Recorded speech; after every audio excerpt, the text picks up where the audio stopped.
go. And recording. All right, good. So we left off here, right? And one of the first things I want to start off with is just a great reminder of the bevel tool, right? The bevel tool is great. Also, these aren't really NURBS curves anymore. So remember, you do have an outliner here. And just like Maya's outliner, you can go over here and you can just double click on the NURBS curve and you just call it pipes, right? Or hoses. So remember, this is, what they call outliner. Collections are kind of like groups. It's basically kind of our groups, really. And you can name them as well, and you can put whatever you want in them. And they've got these little eyeballs, which is really nice. Mine never had that. But this is basically your outliner. It's a list of everything that's in your scene. Cameras, lights, objects. So remember, you just double-click. You can rename. So what I'm going to do is I'm going to go in here, and I'm just going to bevel these corners, right? This corner's a little sharp for me, so I want to bevel it. So I'm going to hit 2 for edge, right? 2 for edge mode. And I'm just going to double left click. In this case, I'm just going to hit Q to turn my selection tool on, right? So shift, double left click, right? Because remember, shift adds to your selections. Control subtract, right? So if you control double click, you'll see it will take out that edge loop. It'll deselect that edge loop, which is great. So I'll just shift double click on these guys. So remember, double left click is for selecting edge loops and face loops. With face loops, though, you always kind of want to select the edge in between the two faces in the direction, right? So if I double-clicked on roughly around that edge, it would select the face loop this way. If I double-clicked close to this edge, it'll select that way. Once you understand that little nuance, it works super predictably and is awesome face loop selection. But remember, Shift will allow you to add, and Control will allow you to subtract selections.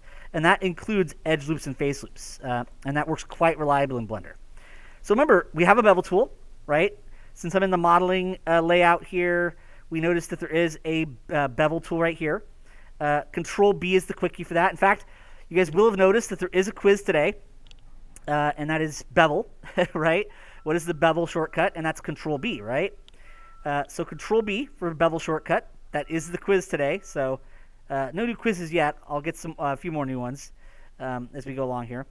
So Control B. And then remember, by default, it's going to... And I realize I should probably bring this down a little bit. I always forget how that works a little bit for the... Oh, there we go. All right. So I just have to kind of get it more properly set up for the projector, right?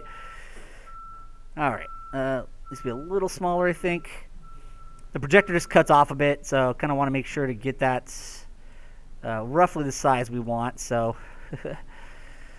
pardon this part of the video when I kind of do that. All right, and that should be good enough. So remember,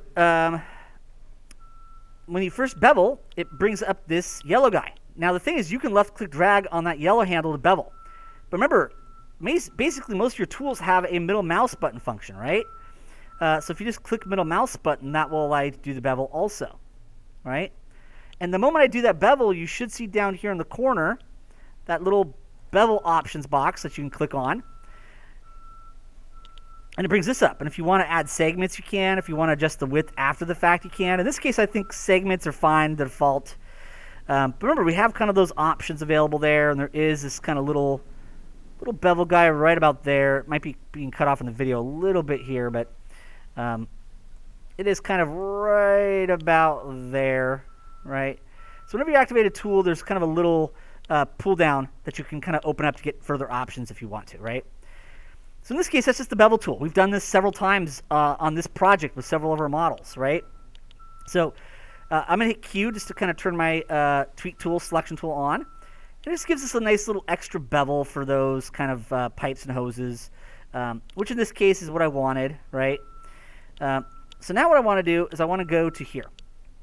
I just wanted to kind of quickly remind you guys, hey, bevel tool, still really useful. We've already seen on this stuff. So now I'm going to go back and select on the mainframe itself. And I think I'm going to double click to call that mainframe also, just so we've got some naming going on there. There we go. So mainframe. And I'm going to go to 2, right, for edge mode. And I really kind of feel like I need a little bit more geometry in here, because I want to show you guys how to use the circle add-on, right? and I want to talk to you guys a little more about add-ons. So that's kind of what this video is going to be about: the bevel, the circle add-on, the knife tool, right? Kind of showing you guys a couple of new tools you have available to you. We left these with n-gons, right? And that is, particularly on something like this, it tends to be okay. The n-gons are planar polygons. The bevels are working pretty well with those, so it's really not been too much of an issue for us. But if we wanted to actually do a circle to kind of create some like maybe circles kind of right across here, or like even here, it's going to be a little tricky for us, right? So I need some extra geometry here, right? So how do we do that? Well, in this case, there's no real points to connect vertices. You'll notice on the very left side here, right? Because when we're in the modeling layout and we go to like edit modes, right, whether it's 1, 2, 3, you will see that you have some big tools over here, right? We know the extrudes there, insets there, bevel, and they have many of their own quick keys, right? Like eyes, inset faces, loop cut is Alt-C. And you see there is knife, and it's K, right? K for knife. So there actually is a knife tool in Blender. So I'm going to turn that on. And you'll basically notice, once it gets caught up here, it's going to have to change the icon. The icon changes to a knife, right? Some of you guys remember this from multicut in Maya, where multicut could do loop cut, it could do slice, it could do manual. And this knife tool actually is kind of like that, right? So if I clicked off way over here and just kind of, actually I think you have to switch to the slice function here, but come on, don't slow down too much. Oh, there we go. Actually, it did. See, I just clicked off the edge and I drew. It actually cuts through here. But you'll notice that this knife tool actually can be fully kind of controlled through all these other areas, right? So I can kind of actually connect it up right through there. Oh, it's actually being a little finicky right now, but I didn't even really want to do it for that. But I want to show you guys that there is the slice functionality built in there, right? So you can click off the surface and just drag through for a slice, right? But you can also just go right over, say, like a vertex. And this is what I really want to use it for. So I can click on that vertex, and then I can go over here, and you see how it highlights the edge for you, so I can kind of click there, right? And then I hit Enter, and it actually makes an edge for us. And I can go down here, and I can click on that vertex, and then this edge. You see how it highlights? Hit Enter. And if I wanted to, I could even do it from these right here. So I can click on that one, and that one, Enter. And you'll notice that you actually have that ability to quickly and easily just kind of cut some manual stuff in here. In fact, it goes even further. I can click on this edge, and you notice it will go through multiple edges at the same time, right? So I can click all the way out to there, and then hit Enter. So this knife tool is very much like 2 of the 3 functions that multicut gave us in Maya, right? Where you would have the slice function where you can just click off the object altogether and it kind of just like fruit ninjas it basically, right? It's just your ninja slice, samurai sword slice, right? But also it's manual, so you can just kind of click on edges and vertices and even go through multiple, right? So the knife tool does give you the ability to manually kind of put edges in if you wanted to, and even go through multiple there. So kind of good to know that you have an actual manual knife tool if you need it, right? You might find that useful for making minor adjustments or cuts that you might want. So knife tool, quite cool. It's right there. And you'll see it even has its own little pull down thing where if you just click on it, you can see you can do like little bisect features where it'll kind of get rid of some of the geometry. But knife tool, right? And that's basically kind of just like it would be inside of, say, Maya. It lets you manually slice or draw edges directly on the surface. So in this case, I think I'm going to go to 1 for vertex mode here, and I'm just going to hit W and move this up just a little bit. I want that to be a little bit straighter. There we go. Move that one down a little bit there. There we go. All right. So we can see that the knife tool is kind of neat, right? It's going to give us that ability to manually draw in some stuff if we want to. So now what I need to do is I want to do a circle shape here, right? And this, of course, can be rounded if there's more geometry. And first and foremost, I'm going to kind of probably want to do an inset. So I'll go to 3 face mode and grab these 2 faces. Remember, your inset tool's right here. Click on it, and then just middle mouse drag, and it insets these. You'll notice, though, that the inset does not obey the clipping from the mirror, right? It's one of those few things, because sometimes you might not want it to do that. So do keep that in mind, that when you do inset, it's the clipping is going to go, I'm going to ignore clipping. So that's where you go back to Q for your regular selection tool, and you can just delete these, right? Delete, faces. And then you can go to 2 to grab these edges, W for move, and you just move them in. And once you move them in far enough, you'll notice that they're fully clipped together, and you're good to go. So do keep in mind that things like inset will not obey the clipping, and you will create 2 insets. But it's really easy to fix by getting rid of the extra geometry you don't want, and then moving those edges back towards the center, and then clipping will kick in again, right? So I just wanted to kind of get that little bit of inset there. And so I kind of went to back to 3 for face mode to kind of create that, to select those again. Now, I want to do something called circle. Now, in this case, I already have it set up, but I want to remind you guys of how to set this up. That's going to be part of this lecture today. It's part of this video. So we go to Edit, the Edit menu up here, right? And you go to Preferences. We've seen Preferences several times. We know that save and load, you have your autosaves available, right?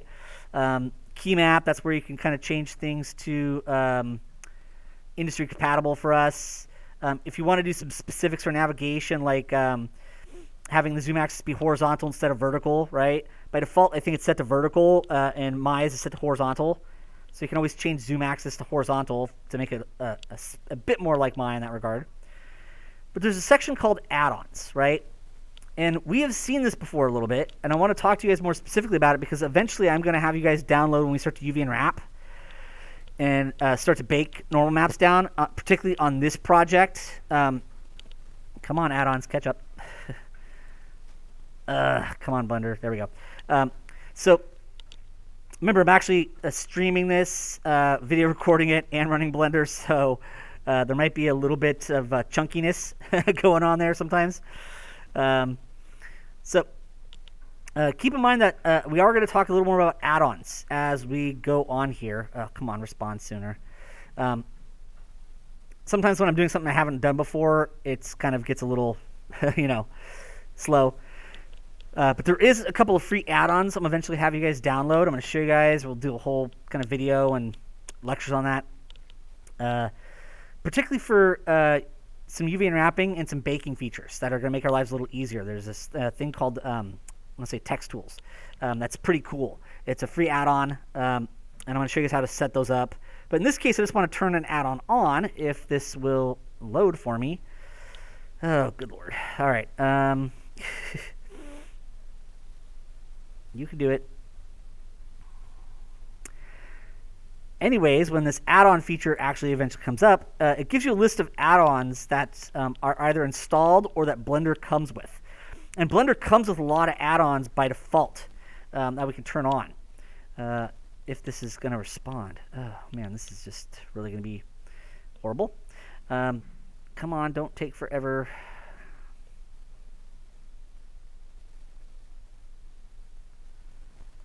Can I close out of that, or am I just freezing this thing up? Ugh.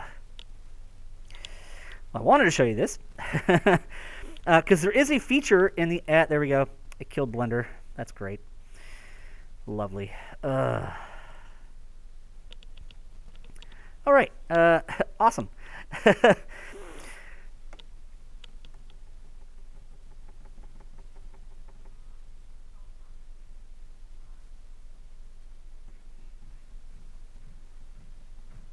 All right, so at this point, I'm almost thinking we might just, I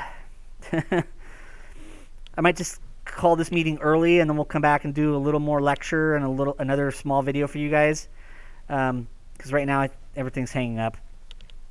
So I think at this point, probably a great place to maybe stop recording.